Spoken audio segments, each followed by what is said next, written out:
Hello तो कैसे आप सभी लोग, आई होप सब बढ़े ही होंगे। तो मेरा नाम है प्रवीण गौतम और स्वागत है आपका अपने इस बेहतरीन से यूट्यूब चैनल प्रवीण क्लासेस में। तो आज की क्लास में बात करने वाले इंग्लिश के कैसे टॉपिक पर जो आपके बोर्ड एग्जामिनेशन में 4 नंबर का पूछा जाता है, वह है एप्लीकेशन। कई बार बच्चों में इसमें जो सबसे बड़ी जो प्रॉब्लम होती है वो ये होती है कि सर इतने ढेर सारे एप्लीकेशन है, कौन सा एग्जाम में आ जाए तो ये पता ही नहीं होता, ठीक है ना। और इसमें क्या होता है ना, कई सारे ऐसे टीचर्स होते हैं या ऐसे लोग होते हैं जो इसका गलत फायदा उठाते हैं बच्चों के साथ, है ना। वो आएंगे यूट्यूब पर एक वीडियो लेके आएंगे और कहेंगे कि बस यही एप्लीकेशन याद कर लो, यही एग्जाम में आएगा, या यही 2 एप्लीकेशन याद कर लो, या यही 4 एप्लीकेशन याद कर लो। कई कहते हैं इतने महान इंसान होते हैं कि वो कहते हैं बस यही एक एप्लीकेशन याद कर लो, यही बोर्ड एग्जामिनेशन में आएगा, है ना। और नहीं आया तो, है ना।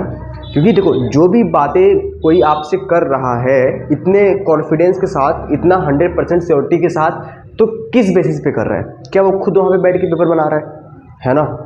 तो पहले आप इसको समझिए, है ना। अभी पिछले साल क्या हुआ था कि कुछ 1 2 3 नए एप्लीकेशन आ गए, तो बच्चे क्या एकदम डर गए थे कि सर आपने ये एप्लीकेशन पढ़ाया था, ये तो एग्जाम में नहीं आया, है ना। अब बताइए उन लोगों को पकड़िए, है ना, जो कह रहे थे कि यही आएगा। तो ऐसे में क्या होता है कि आपको हमेशा एक बैकअप प्लान के साथ चलना चाहिए, यानी कि प्लान बी के साथ। यानी कि आपके पास हमेशा एक बैकअप प्लान होना चाहिए कि अगर ऐसा हो जाता है तो हम क्या करेंगे, है ना। जो पढ़ के गए हैं अगर वो नहीं आता तो क्या करेंगे, है ना। बस मुंह बना के चले आएंगे नहीं, है ना। हमेशा प्लान बी होना चाहिए। पढ़ने का तरीका क्या होता है, ध्यान समझो।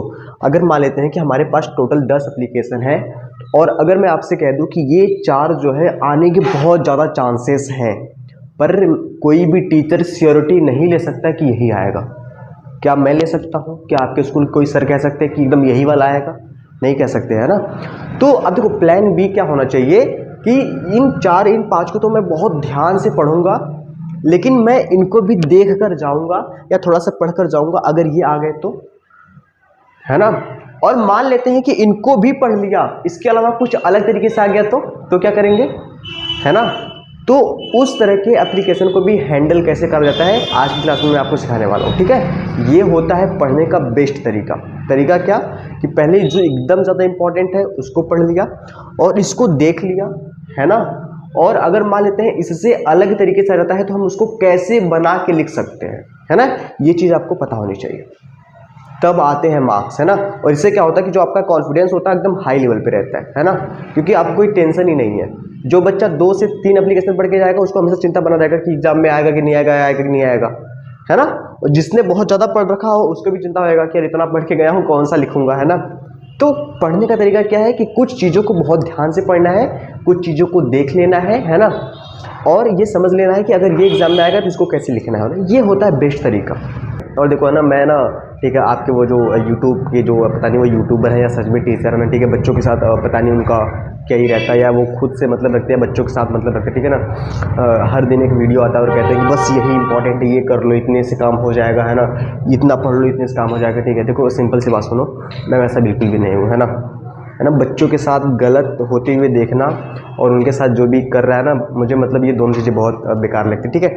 मैं जो भी कहता हूँ ना, पहली बात तो बेस क्या है। अगर मैं आपको कुछ भी बता रहा हूँ तो उसका बेस क्या है, बेस क्या है इसको ध्यान से देखो, है ना। आई होप आपको दिख रहा होगा, एक बार मैं चेक कर लेता हूँ, ठीक है। इसको ध्यान से देखो, इसके पिछली बैच वालों को जब मैंने जिन लोगों ने 2024 का पेपर दिया था, है ना, तो 2023 में मैंने उनको पढ़ाया होगा। तो 2023 में जब मैंने पढ़ाया था तो जो भी मैंने अपनी, देखो ये क्या लिखा है 2023 में सारी की सारी बातों को बहुत ध्यान से लिखता हूँ कि कौन कौन से एप्लीकेशन 2023 में आए थे, कौन कौन से 22 में आए थे, इस बार आने की क्या चांसेस है ना, सारा लिखा। तो मैं आपको बता दूँ, जिन बच्चों को मैंने 2023 में पढ़ाया था, जब उन्होंने 24 का पेपर दिया था, तो टोटल, है ना, 7 एप्लीकेशन फंसे थे जो मैंने पढ़ाया था, है ना। कहा था कि यही आएगा, वही आया भी था, है ना। तो आप इस बात को समझिए पहले कि जो भी आपको कह रहा है कि यही आएगा वो किस बेस पे बोल रहा है, ठीक है ना। कभी भी कोई भी चीज़ देखिए ना, जब भी मैं कुछ भी पढ़ाता हूँ तो उसका पढ़ाने का तरीका क्या होता है, इस चीज़ को ध्यान से देखिए, है ना। मैं थोड़ा चेक कर लेता हूँ, दिख रहा है कि नहीं दिख रहा है। ये सारी की सारी बातें इसमें लिखी गई है ना। जैसे यहाँ पे मैंने क्या लिखा है कि ये एक न्यू एप्लीकेशन है, नए तरीके से आया है ना। और एक न्यू एप्लीकेशन देखो ये आया है, देखो जिस पे मैंने सही का टिक लगाया है, मतलब कि ये एप्लीकेशन मैंने पढ़ाया था बच्चों को और वो एग्ज़ाम में आया भी था, है ना। तो कई सारी बातों को लिखने के बाद तब जाके मैं आपको समझाता हूँ, है ना। ऐसे ही नहीं कि आ गए, है ना, कैमरा खोला और आ गए बच्चों को, है ना, ऐसे ही कि बस यही आएगा, ठीक है। हर चीज़ के पीछे लॉजिक होता है। तो आज की क्लास में मैं जो भी बातें आपको बताने वाला हूँ बहुत सोच समझ के सिंपल तरीके से जैसे बताऊँगा वैसे पढ़ लेना, ठीक है, मज़ा आ जाएगा, ठीक है। चलिए देखिए, तो है ना 2025 के लिए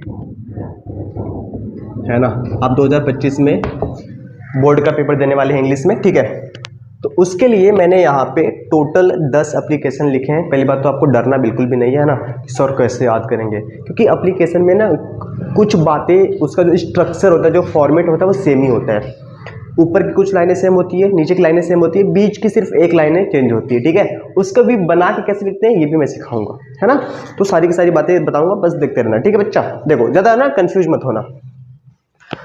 और इसमें बताऊंगा कि सबसे इंपॉर्टेंट कौन कौन से हैं। एप्लीकेशन फॉर लीव, यानी कि छुट्टी के लिए प्रार्थना पत्र, है ना। एप्लीकेशन फॉर लीव, इसमें क्या होता है, जब आप बीमार हो, है ना, हो सकता है कि आपको टाइफाइड हो गया हो, है ना, हम रट्टा नहीं मार सकते, या आपको क्या हो गया, फीवर हो गया हो, है ना, ठीक है। पापा हॉस्पिटल में भर्ती हो, एप्लीकेशन लिखी है ना, 4 दिन की छुट्टी, 5 दिन की छुट्टी, या माता बीमार हो, या आपके बहन की शादी हो, है ना। तो जो एप्लीकेशन छुट्टी वाला होता है उसमें 4 तरह का होता है। या हो सकता है कि आपकी तबीयत खराब हो, या पापा की तबीयत खराब हो, या मम्मी की या बहन की शादी हो, ठीक है ना। इसमें से ये जो फादर एंड मदर वाला जो एप्लीकेशन है ये बहुत इंपॉर्टेंट नहीं है, नॉट इम्पॉर्टेंट, है ना। सबसे ज़्यादा इंपॉर्टेंट क्या है, जब आप बीमार हो, है ना, और आपको मान लेते हैं 1 हफ्ते की छुट्टी चाहिए, इस पे प्रार्थना पत्र लिखिए, या बहन की शादी, ये ज़्यादा इंपॉर्टेंट है, इस चीज़ को आप ध्यान दीजिए, ठीक है। उसके बाद क्या होता है, application for full fee concession, इसका मतलब होता है फीस माफ़ी के लिए प्रार्थना पत्र, है ना। और इन सभी पर मैं आपको एप्लीकेशन बताने वाला हूँ, एक एक चीज़ याद करा दूंगा, चिंता बिल्कुल नहीं करेंगे, ठीक है। इस पे एप्लीकेशन आपको ध्यान देना है ना, ये इंपॉर्टेंट है बच्चा, ठीक है ना। 2 मैंने ऊपर बताया है ना, एक जब आप बीमार हो ये इंपॉर्टेंट है, और एक बहन की शादी वाला, और एक ये इंपॉर्टेंट है। Application for regular evening games, है ना, यानी कि आप एप्लीकेशन लिख रहे हैं, आप अपने प्रधानाचार्य से कह रहे हैं कि स्कूल में रोज शाम को गेम खिलाया जाए, है ना, ये इंपॉर्टेंट है, ठीक है। और देखो इसी से मिलता जुलता क्या है, इंडोर गेम्स। इंडोर गेम्स का मतलब होता है इंडोर गेम्स या इंडोर गेम्स फॉर गर्ल, है ना, यानी कि घर के अंदर, चूंकि अगर मान लेते हैं आप हॉस्टल में रहते हैं और वहाँ पे मैदान नहीं है, आप बाहर नहीं खेल सकते, तो अंदर खेलेंगे। जैसे कि इंडोर गेम्स में कौन कौन आ जाए, लूडो हो गए, शतरंज हो गया, है ना। तो ये जो चीज़ें होती हैं, है ना, ये सारी जो चीज़ें होती हैं वो इंडोर गेम्स होती है ना, कैरम बोर्ड हो गया, ये सब, ठीक है बच्चा। तो अगर आपने इसको पढ़ लिया है तो ये ऑटोमेटिक हो जाएगा। एप्लीकेशन रिलेटेड टू लाइब्रेरी, है ना, लाइब्रेरी से संबंधित एप्लीकेशन होता है। कैसा होता है कि आपके स्कूल में लाइब्रेरी नहीं है, पहला। दूसरा क्या है कि जो लाइब्रेरी है वो ठीक तरह से काम नहीं कर रही है, कहने का मतलब है कि वो बिल्कुल डेड हो चुकी है, एक्टिव नहीं है, है ना, उसमें किताबें नई नई नहीं आ रही हैं, वही जो पुरानी किताबें वही की वही है ना। तो उस पर कैसे लिखते हैं, और ये इंपॉर्टेंट भी है ना, ये भी इंपॉर्टेंट है। Application for cleanliness city locality and spraying to kill mosquito, है ना, यानी कि आपको साफ सफाई के लिए प्रार्थना पत्र लिखना है ना। और ये लिखना है आपको ना हेल्थ ऑफिसर को, है ना, हेल्थ ऑफिसर, ठीक है। देखो एक बात समझो, बच्चे कई बार ना एकदम रट्टा मार के जाते हैं ना, to the principal, to the principal, to the principal. भाई ये तो देख लो कि उसमें प्रिंसिपल को लिखने के लिए कहा जा रहा है, कि गेम्स टीचर को लिखने के लिए कहा जा रहा है, कि आपके क्लास टीचर को लिखने के लिए कहा जा रहा है, कि हेल्थ ऑफिसर को लिखने के लिए कहा जा रहा है। जिसको कहा जाए वही लिखें। ये बात मैं आपको लिख के समझाऊंगा तो समझ में आएगा। जैसे to the games teacher, to the health officer, to the principal, जिसको कहा जाए उसको लिखेंगे, ठीक है। तो ये क्या है कि आपके शहर में या आपके इलाके में बहुत, है ना, गंदगी है, उसकी साफ सफाई के लिए। और स्प्रेइंग मतलब कि, है ना, स्प्रे, छिड़काव, टू किल मॉस्किटो, और मॉस्किटो को यानी कि जो भी मच्छर है ना, उनको मारने के लिए, है ना, छिड़काव कराइए, है ना, कीटनाशक का यूज करवाइए, ठीक है ना। तो वो चीज़ें है ना, ये क्या है, नया एप्लीकेशन जो आपके बोर्ड एग्जाम 2024 में आया था, ठीक है ना। तो ये नया है, ठीक है, इस चीज़ को ध्यान दीजिए। Water tanks not clean regularly, है ना, यानी कि आपके स्कूल में जो पानी की जो टंकी है उसकी सफाई नहीं हो रही है। Insufficient supply water in school, है ना, यानी कि ये जो आपके स्कूल में जो पानी है ना, वो क्या है, वो पूरी तरह से पर्याप्त नहीं है, मतलब पानी कम पड़ जा रहा है ना। इनसफिशिएंट यानी अपर्याप्त है, ठीक है बच्चा। Provide some more furniture for classroom, यानी कि आपके क्लासरूम में क्या है ना, बच्चों को बैठने के लिए बेंच कम पड़ जा रही है। फर्नीचर मतलब कि आप और बेंच के लिए प्रार्थना पत्र लिखिए अपने प्रिंसिपल को, ठीक है। या एक ऐसा एप्लीकेशन लिखिए जिसमें आप क्लास 10th और 11th, या यहाँ पे 9th 10th भी हो सकता है, उनके बीच में क्या हो, मैच हो, है ना। यानी आप एप्लीकेशन लिखिए प्रधानाचार्य को और कहिए कि क्लास 9th और क्लास 10th या 11th या ठीक है, 10th के बच्चे जो है वो क्रिकेट मैच खेलना चाहते हैं, है ना, कृपया करके इसका अरेंजमेंट करवाइए। ठीक है, तो ये जो एप्लीकेशंस हैं, है ना, इनको कैसे पढ़ें, कैसे समझें। देखो ये जो एप्लीकेशन है ना, 1 2 3 4 5 6, इसको तो बहुत ध्यान से पढ़ना है, बहुत ज़्यादा ध्यान से। ठीक है, इन एप्लीकेशन को देख लेना है ना। और इसमें जो सबसे अच्छी बात है, मैंने कहा ना कि जो बस बीच की जो लाइनें होती हैं वो क्या होती हैं, है ना, बिल्कुल थोड़ी सी अलग होती हैं, या उसको हम क्वेश्चन में से उठा के भी लिख सकते हैं, है ना, समझ रहे हो ना। तो बाकी चीजें तो सेम ही होता है ना, तो ज़्यादा डरने की आवश्यकता नहीं है भाई, है ना। अभी तो ये बता रहा हूँ, ठीक है। और मैं इसको मान के चलता हूँ ये फिक्स्ड नंबर है। क्या बच्चा, फिक्स्ड नंबर, है ना। आपने थोड़ी सी प्रैक्टिस करी, आपने देखी, आपने इसको थोड़ा सा याद करा, एक बार लिखा बैठ के, आराम से जाओ एग्जाम में लिख के आओ, 4 नंबर पा जाओ, कुछ करना ही नहीं है। ठीक है, तो मैं आपको पूरा श्योरिटी के साथ कह सकता हूं, है ना, लेकिन जो कि मैं कहूंगा नहीं बाकी लोगों की तरह। ठीक है, मैं ये कहना चाह रहा हूं कि अगर आपने इन 10 एप्लीकेशन को पढ़ लिया, इसके बाहर बोर्ड एग्जामिनेशन में आ ही नहीं सकता, सिंपल सी बात है ना। ये चीज़ आप मान के चलो। लेकिन बहुत ज़्यादा पढ़ लिया या सिर्फ 2-3 ही पढ़ा, मान लेते हैं आपने एक पढ़ लिया जब आप खुद बीमार हो, या एक फुल फी कंसेशन, एक रेगुलर रीडिंग गेम्स, तो फंस जाएंगे ना भाई, अगर कुछ और आ गया तो, है ना। तो ऐसे इसको कहते हैं बैकअप प्लान, है ना। इनको ध्यान से पढ़ा, इनको देखा, इससे ज़्यादा बाहर भी एग्जामिनेशन में आ ही नहीं सकता।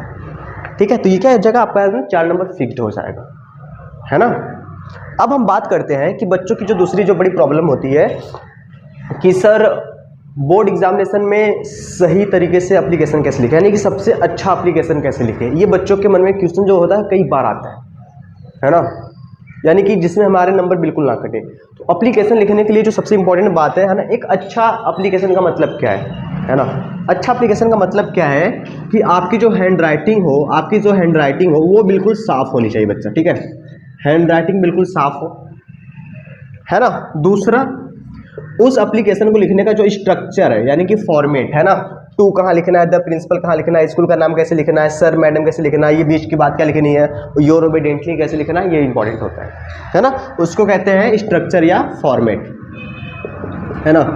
तीसरी बात, जो एप्लीकेशन है, आप हमेशा बात रखिए, याद रखें कि जो आपकी बोर्ड एग्जामिनेशन की कॉपी है, वह एप्लीकेशन जो है वो सिर्फ एक पन्ने पे अट जाना चाहिए। बहुत इंपॉर्टेंट बात है ना। मतलब कि वो जो पन्ना है वो काफ़ी बड़ा होता है, तो एप्लीकेशन दूसरे पन्ने पे ना जाना चाहिए, उसी पन्ने पे अट जाए। आप ऐसे स्टार्ट करो, मतलब यहाँ से बहुत लाइनें होती हैं, बड़ा पन्ना होता है, तो आपका जो एप्लीकेशन है वो उसी पन्ने भर में हो जाए, है ना। बस ये छोटी छोटी बातें होती हैं, और क्या, है ना। तो और मैं आपको लिखने का जो स्ट्रक्चर है ना, नेक्स्ट वीडियो में बताऊंगा। ठीक है, और एप्लीकेशन, इन सब पे जो एप्लीकेशन है वो मैं अलग अलग वीडियो पे बताता रहूँगा। ठीक है, तो आपको सारी की सारी बातें क्लियर हो जाएंगी। आई होप आपको, है ना, ये क्लास अच्छा लगा हो। ठीक है, तो मिलते हैं नेक्स्ट वीडियो में, तब तक के लिए धन्यवाद। ओके, बाय और बाय।